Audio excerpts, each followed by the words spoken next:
स्वागत है बच्चों आप सभी लोगों का इस वीडियो में, जिसमें बच्चों आज हम बात करने वाले हैं अपने मोस्ट इंपॉर्टेंट क्वेश्चन के बारे में। और ये जो क्वेश्चन है ये आपका chapter pair of linear equation in two variables से, जिसमें ये जो क्वेश्चन है ये आपका 2 नंबर का पूछा ही जाता है। मैं आपको गारंटी देती हूँ ये क्वेश्चन पेपर में आपको देखने को मिलेगा ही मिलेगा। तो बहुत अच्छी तरीके से इसको देख लेना कि मैं कैसे स्टेप वाइज सारी चीजें सॉल्व कर रही हूँ, क्योंकि इसके स्टेप वाइज भी मार्क्स आपको मिलते हैं। देखते हैं क्या है हमारा question. Find the value of P. हमें पी की वैल्यू निकालनी है। अगर हमें क्या दे रखी है, 2 लीनियर इक्वेशंस दे रखे हैं और बोल रखा है इसके जो सॉल्यूशन है वो क्या है, हमारे इनफाइनाइटली मैनी सॉल्यूशंस।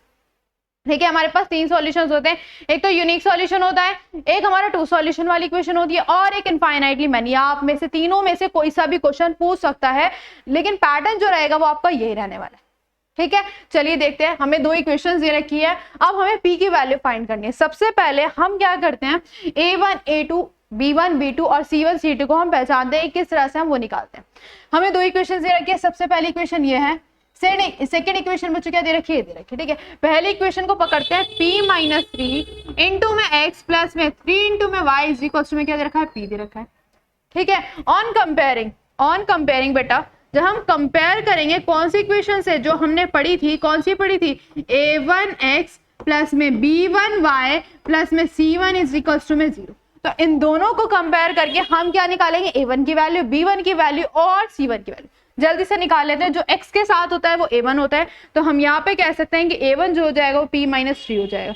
जो y के साथ होता है वो क्या होता है, b1, तो y के साथ क्या है बेटा, 3 है, तो b1 कितना हो गया, 3 हो गया। जो अकेला है, ठीक है, या हम इसको उधर भी लेके जा सकते हैं। ठीक है, या आप इधर ये जो प्लस का p है जब इधर लेके आओगे तो कितना हो जाएगा, माइनस का हो जाएगा। ठीक है, इस तरह से आप सॉल्व कर सकते हैं।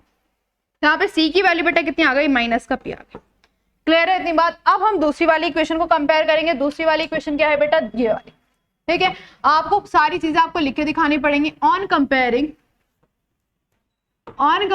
कौन सी वाली इक्वेशन है हमारी दूसरी, a2x प्लस में b2y प्लस में c2 इज इक्वल टू में 0। ठीक है, हमारी दूसरी वाली इक्वेशन ये है। सेम इसमें भी क्या है, ये प्लस का 12 है, जब इधर आएगा तो कितना हो जाएगा, माइनस का। मतलब ये इस तरह से हो जाएगा, px प्लस में py माइनस का 12 इज इक्वल टू में कितना आ गया बेटा, 0। अब हम निकाल सकते हैं। देखो a2 कितना हो गया हमारा, p हो जाएगा, b2 बेटा हमारा कितना हो जाएगा, p हो जाएगा, और c2 हमारा कितना हो जाएगा, माइनस का 12 हो जाएगा। क्लियर, ये तो हमने निकाल लिया। अब हमें क्या बोल रखा है, इनफाइनाइटली मैनी सॉल्यूशंस है। इनफाइनाइटली मैनी सॉल्यूशंस में कंडीशन क्या होती है बेटा, गिवन दैट कि जो हमारी इक्वेशन है, linear equation has infinitely many solution. क्या सॉल्यूशन है बेटा इसके, इनफाइनाइटली मैनी सॉल्यूशन।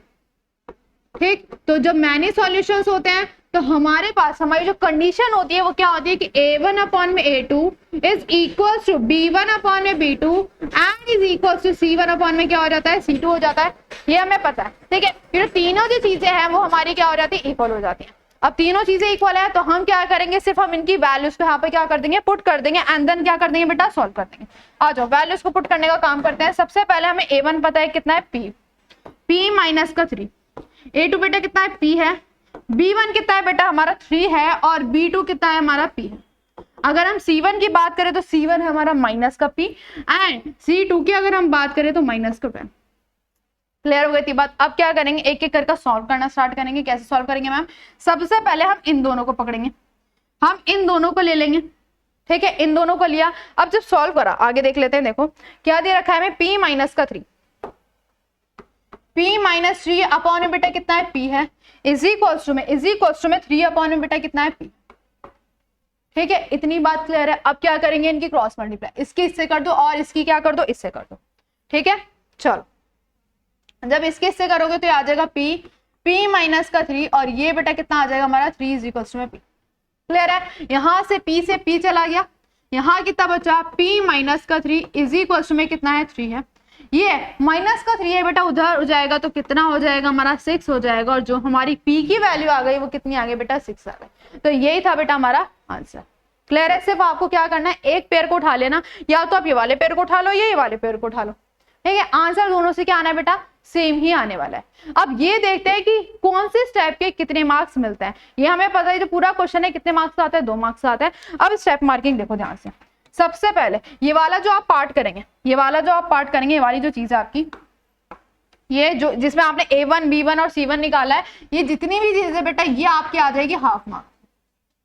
ठीक है, इतनी बात क्लियर हुई। अब ये वाला जो है, ये जो आपने लिखा है इनफाइनाइटली मैनी सोल्यूशन की कंडीशन, इसके बेटा आपको कितने मार्क्स मिलेंगे? हाफ मार्क्स मिलेंगे, 1 मार्क हो गया। अब ये जो आपने सॉल्व करा है, जो आपने सॉल्व करा है उसके बेटा आपको कितने मार्क्स मिल जाएंगे? हाफ मार्क्स मिल जाएंगे। यहाँ पे ये जो पूरी चीज है आपकी, और ये जो आपने जो आंसर निकाला है इसके आपको कितने मिल जाएंगे? Half marks. आंसर के आपको हाफ मार्क्स मिलेंगे। जो आपने ये पूरा का पूरा सॉल्व करा है इसके आपको कितने मिलेंगे? Half marks. ये जो आपने कंडीशन लिखे हैं इनफाइनाइटली मैनी सॉल्यूशंस की, इसके हाफ मार्क्स। और ये जो आपने पहचाना था A1, B1, C1, A2, B2 और C2, इसके कितने मिलेंगे? Half marks. और ये हो चुका है आपके 2 नंबर कन्फर्म इसके लिए, बोर्ड एग्जाम के लिए। तो बहुत अच्छी तरीके से सारी चीजें यही आपको लेकर आनी है जब ये आपके फुल में से फुल मार्क्स आएंगे।